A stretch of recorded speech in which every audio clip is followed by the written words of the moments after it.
Welcome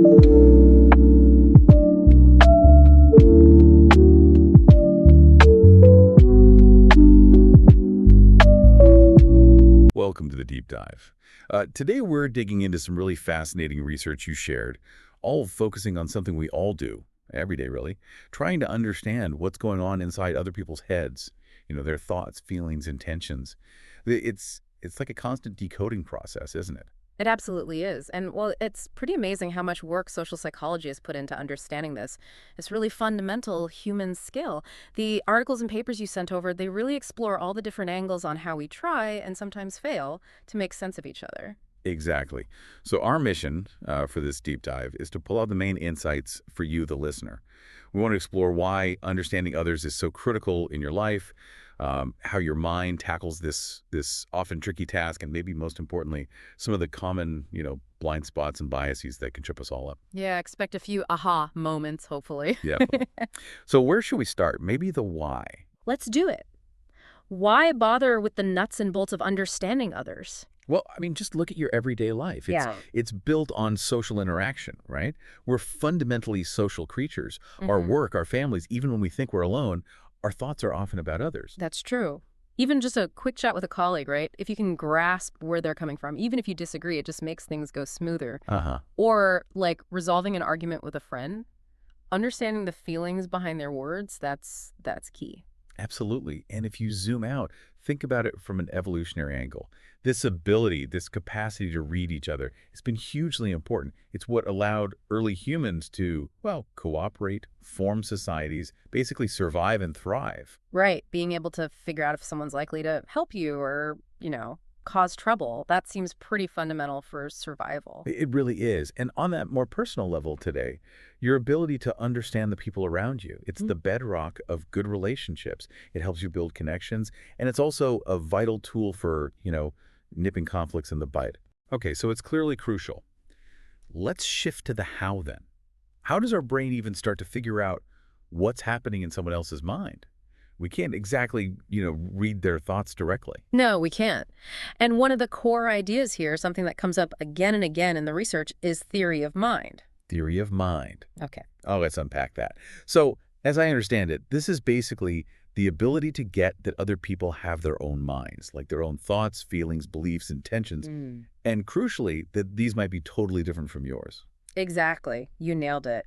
It's recognizing that everyone else is walking around with their own internal world, just like you are. And it's not something we're born with fully formed. Ah, right. It develops in childhood. Yes, it emerges over time. It allows kids and then us as adults to go beyond just seeing what someone does to actually interpreting why they might be doing it based on what we infer about their mental state. So, like, if someone slams a door, you don't just hear the noise. You might think, okay, they're probably angry, or maybe they're in a huge rush. Precisely. It lets you predict behavior too. If you know your friend desperately wants that promotion, you can predict they'll probably work late before the decision. It seems simple, but it's actually a pretty complex cognitive feat we use constantly. Okay, that makes sense. And how does empathy fit in? It feels related, but maybe slightly different. Very related, but yeah, different flavor. Empathy is more about the capacity to understand or even feel what someone else is experiencing from their point of view, stepping into their shoes, so to speak. Right. And the research often distinguishes between two types, doesn't it? There's cognitive empathy. Which is understanding their perspective, knowing why they might feel sad or happy. And then emotional empathy. Yeah, that's more about feeling with them, actually sharing or resonating with their emotion. You see someone crying and you feel a pang of sadness yourself. Got it. And both are pretty important for connecting with people, right? Absolutely. Emotional empathy often drives us to help, that pro-social behavior. While cognitive empathy helps us figure out how to help effectively, tailoring our response to what they actually need. So theory of mind and empathy are key tools. What about the bigger picture? The term social cognition comes up a lot. What does that cover? Right. Social cognition is kind of the umbrella term. It covers all the mental processes involved when we think about other people and social situations, how we perceive them, how we store that information, how we use it later. So it's like our brain's whole social processing unit. That's a good way to put it. Yeah, it includes forming impressions, making judgments, our attitudes towards groups, how we remember social events, everything involved in navigating the social world. And within that big toolkit, perspective taking seems like a really specific, important skill. It is. Perspective taking is the more conscious, deliberate effort to actually imagine the world from another person's viewpoint. It's not just knowing they think differently, it's actively trying to see it through their eyes. You can immediately see how useful that would be, especially in like disagreements or negotiations. Definitely. If you can genuinely understand the problem from their angle, you're much more likely to find common ground or a workable solution. It's huge for conflict resolution. Okay. Now, you mentioned earlier there are different ideas about how we do this mind reading. Simulation theory and theory. They sound a bit theoretical. Well, they are theories, but they offer different explanations. Simulation theory suggests we understand others by basically simulating their experience in our own minds. We put ourselves in their situation and see what we would think or feel. So, like running a mental what if based on our own internal setup. Kind of, yeah. Whereas theory proposes we use more abstract knowledge, like learned concepts or mini theories about how minds generally work. We develop these ideas about beliefs, desires, emotions, and apply them like a sort of folk psychologist. Oh, okay, so one is more like internal role play. The other is applying learned rules about people. That's a decent summary. And honestly, the reality is probably that we use a bit of both. It's likely not strictly one or the other in every situation. Right, that makes sense. And then there's attribution theory. That sounds like it's about figuring out why people do things. Exactly. It's all about how we explain the causes of behavior, both our own actions and, more relevant here, the actions of others. Why did they say that? Why did they act that way? Was it something about them, their personality, or was it the situation they were in?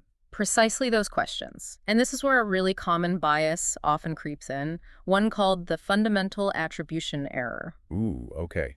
That sounds important. How does that mess with our understanding? Well, the fundamental attribution error is our tendency, especially when looking at other people's behavior, to overestimate the role of their personality or disposition. So thinking that's just the kind of person they are. Exactly. And we simultaneously underestimate the impact of the situation or external factors. Yeah. So, if someone cuts you off in traffic, the immediate thought is often, what a terrible, inconsiderate driver. Yeah, definitely guilty of that. Right. Rather than thinking, maybe they're rushing to the hospital or maybe they just didn't see me, we jump to judging their character instead of considering the context. That's, yeah, incredibly relatable. It seems so easy to do. It is. And that leads us nicely into the fact that even with tools like theory of mind and empathy, understanding others is, well, really challenging. It's full of potential pitfalls and biases. So what are some of the biggest hurdles? You mentioned biases. Well, a fundamental one is just our own egocentrism. Our own perspective is naturally the default. Our experiences, beliefs, even our current mood, they all act like filters. It's actually quite hard to fully step outside our own head and see things purely from another's viewpoint. It's like we're stuck looking through our own specific window, and it's hard to remember everyone else has a different window, maybe looking out onto a totally different scene. That's a great analogy. And then, of course, there's stereotyping. That's a huge barrier. Right. Those pre-baked ideas we have about entire groups of people. Exactly. And while the brain might use them as shortcuts sometimes, they can seriously block accurate understanding of an individual. You end up seeing the stereotype, not the actual person in front of you. Their unique qualities get ignored or misinterpreted. And I guess once you have that stereotype in mind, it probably colors how you interpret everything they do. It absolutely can. It creates expectations, and then you might unconsciously look for behavior that confirms the stereotype, even if it's not really there, or ignore evidence that contradicts it. It's a tricky cycle. Yeah, definitely. What else makes it hard? Cultural differences are massive. What's considered normal, polite, how emotions are shown or hidden, these vary enormously across cultures. Oh, for sure. A gesture or expression that means one thing here could mean something totally different somewhere else. Precisely. So if you're not aware of those different cultural norms, the potential for miscommunication and, frankly, misunderstanding is huge. You might interpret someone's behavior through your own cultural lens and get it completely wrong. It's a good reminder that our own way isn't the only way. What about nonverbal stuff like facial expressions, body language? We rely on those a lot, don't we? We do, and they can offer clues, but they're also really complex and honestly often ambiguous. Is that frown concentration or disapproval? Are crossed arms defensive or are they just cold? Right. Context is everything. Context, culture, the individual person, it all matters. Relying too heavily on just nonverbal cues without considering everything else is risky, you can easily misread the signals. Okay. And you mentioned one more concept, Mm. The cognitive miser. What's that about? Ah, yes. The cognitive miser idea is basically that our brains, well, they like to save energy, thinking deeply, carefully, considering all angles, analyzing subtle cues that takes effort. Like cognitive calories. Sort of. So often, especially when we're busy or distracted, our brains rely on mental shortcuts, heuristics, rules of thumb to make sense of social situations quickly. Okay, so these shortcuts help us be efficient. They can, yes. But the downside is that they can also lead to errors. They're often the pathway through which biases like the fundamental attribution error or stereotypes exert their influence. We jump to easier conclusions instead of doing the harder work of truly understanding. So our brains are trying to be efficient, but sometimes that efficiency comes at the cost of accuracy and understanding others. Mm. Okay, so given all these challenges, egocentrism, stereotypes, cultural differences, our lazy brains, how can we actually get better at this? What can people listening actually do? Right, the practical part. Well, a huge one is active listening. And that means more than just not talking. It's really tuning in, paying attention to the words, sure, but also the tone, the nonverbals, trying to grasp the underlying meaning. Being fully present, basically, not just planning your reply while they're still talking. Exactly that. And alongside listening, actively seek out different perspectives. Make a conscious effort to think, okay, how might they see this situation? Be genuinely open to the idea that your first take might be incomplete or just plain wrong. That takes a bit of humility, doesn't it? Admitting you might not have the full picture. It really does. And cultivating empathy, both kinds we talked about, is vital. Try to genuinely understand their situation, their feelings. Put yourself in their emotional shoes, not just their intellectual ones. And I guess being aware of our own biases has to be part of it. Like knowing you have a tendency toward the fundamental attribution error or might hold certain stereotypes. Absolutely critical. Yeah. You can't fight biases if you don't acknowledge they exist in your own thinking.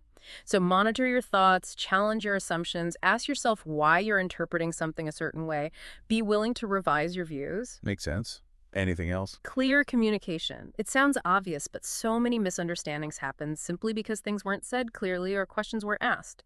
So express yourself clearly, encourage others to do the same, ask clarifying questions, check for understanding. Don't assume you're on the same page. Okay, so it boils down to listen better, seek other viewpoints, practice empathy, watch your own biases, and communicate clearly. It sounds like work, like an ongoing skill to develop. It absolutely is. Understanding others isn't something you just master and then you're done. It's a dynamic, continuous process of learning, reflecting, and engaging with the people around you. Right. So wrapping this up then, it's pretty clear that this whole business of trying to figure out what others are thinking and feeling, it's totally fundamental to how we live and interact. But as we've really dug into, it's also incredibly complex. We've got these amazing tools like theory of mind and empathy. But we also face these built-in hurdles like our own egocentrism, cultural lenses, stereotypes, and just the brain's tendency to take shortcuts. Hopefully exploring all this has given you, our listener, maybe a bit more insight into your own interactions, that constant effort you make every day to connect with and understand the people in your world. Yeah, maybe it helps make sense of some past confusions or successes in communication. Definitely. And on that note, maybe a final thought for you to take away. Think about a recent time you were trying to understand someone else. Could be anyone, a friend, family, colleague, even a stranger. What assumptions were you making about what was going on in their head? Uh-huh. And knowing what we've discussed today, things like attribution errors, perspective taking, potential biases, how might that change how you look back on that interaction? And just maybe how might you approach a similar situation differently next time? Something to ponder. Thanks for taking this deep dive with us.